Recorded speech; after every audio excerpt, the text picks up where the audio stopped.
मस्त जाळीदार खरवस झालाय।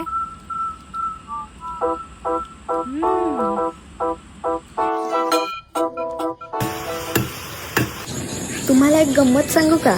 माझ्या मामाच्या गोठ्यातल्या गाईला एक गोंडस वासरू झाले।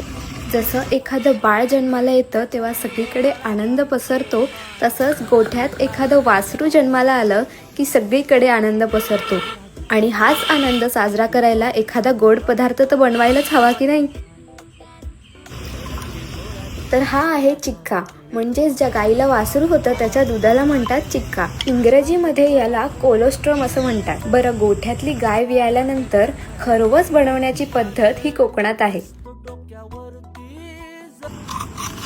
ह्याचा पूर्ण व्हिडिओ आलेला आहे कमाल कन्या या YouTube चॅनल वरती, तेव्हा सबस्क्राईब आणि फॉलो करायला विसरू नका हा।